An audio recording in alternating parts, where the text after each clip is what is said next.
आज मी तुमच्या बरोबर अशा एका केकची रेसिपी शेअर करणार आहे जी मी याच्या अगोदर तुम्हाला दाखवलेली नाहीये. अय्यंगार स्टाईल रवा केक. आता अय्यंगार स्टाईल म्हणजे नेमका काय प्रकार, तर कर्नाटकामधील जो अय्यंगार समाज आहे ना, म्हणजेच ब्राह्मण समाज, त्यांच्याकडून ज्या बेकऱ्या चालवल्या जायच्या त्याच्यातून बाहेर आलेली ही रेसिपी आहे. आपण इतर जे सगळे केक खातो ना, आईस केक वगैरे, त्याच्यापेक्षा हा जास्त चविष्ट असा केक आहे, कारण की घरगुती साहित्यामध्ये हा तयार होतो.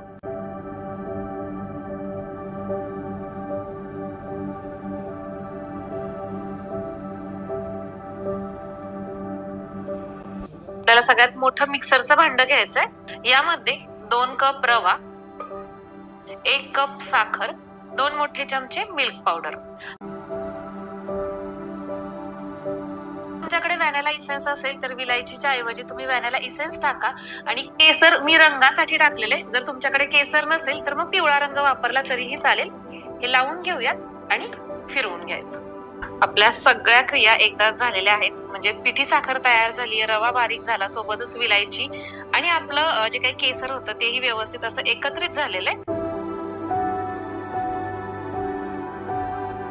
पूर्व तयारी म्हणून त्यामध्ये अशा पद्धतीचं हे स्टँड झाकून ठेवायचं. गॅसचा फ्लेम हाय करायचा 10 मिनिटासाठी. आणि आपलं जे काही केसर होतं तेही व्यवस्थित असं एकत्रित झालेलं आहे. आता या मिश्रणामध्ये आपण टाकत आहोत 1 कप दूध.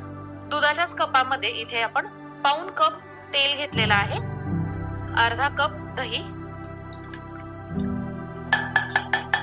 चिमटभर मीठ, 1 छोटा चमचा म्हणजेच 1 टीस्पून बेकिंग पावडर आणि अर्धा टीस्पून आपला रेग्युलर बेकिंग सोडा. आता हे देखील आपण मिक्सरला फिरवून घेऊया.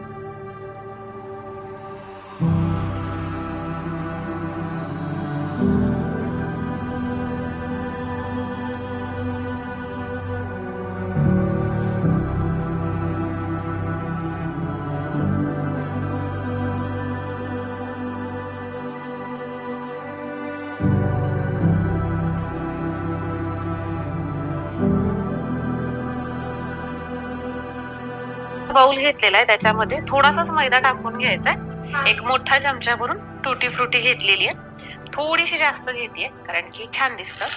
आता या मैद्यामध्ये ही अशी मिक्स करायची. याच्यामुळे काय होतं, एकतर सगळी टुटी फ्रुटी एका जागी गोळा होत नाही आणि दुसरी गोष्ट म्हणजे केकच्या टीन मध्ये बुडाला जाऊन बसत नाही.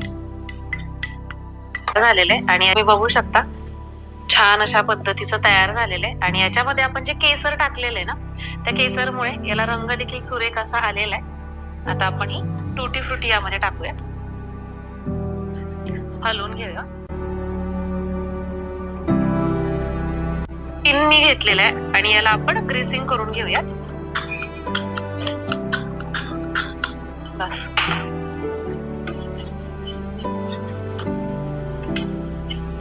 मैदा टाकून घेतोय.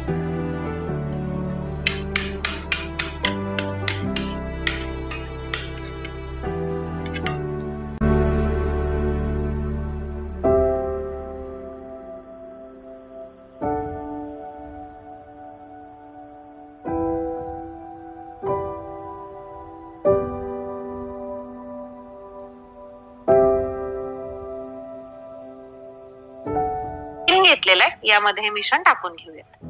कन्सिस्टन्सी तुम्ही बघू शकता.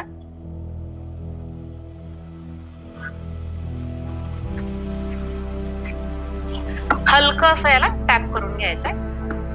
एवढं आपलं सगळं होईपर्यंत इथं आपली ही कढई देखील छान अशी प्रीहीट झालेली आहे. आता यामध्ये आपण हा टीन ठेवून घेऊयात.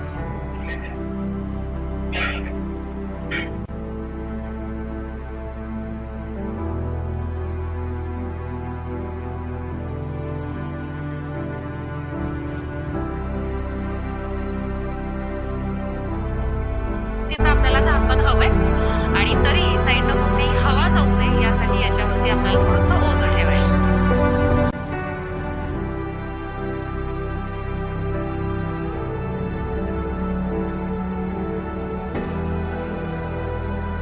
छान मस्त असा याला रंग आलेला आहे. टीन बाहेर काढून रंग सुरेख आलेला आहे आणि सोबतच वरच्या साईडला जर आपण असं टच केलं ना तर आपल्या हाताला अजिबात चिकटसर लागत नाही. त्यावेळेस समजायचं की हा केक व्यवस्थित बेक झालेला आहे. रूम टेम्परेचर वरती आपण हा थंड करून घेतलेला आहे आणि साईडनं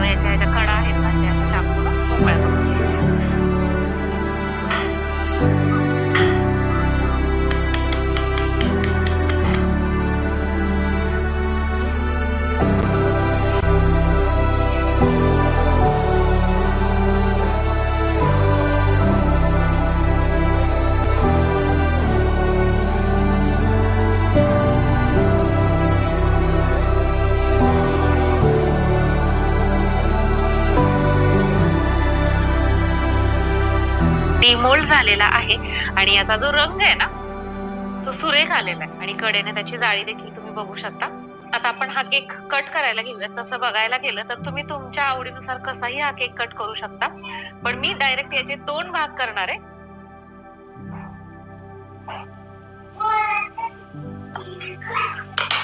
इथं बघा आतल्या साईड याची लादी अप्रतिम अशा पद्धतीची झालेली आहे.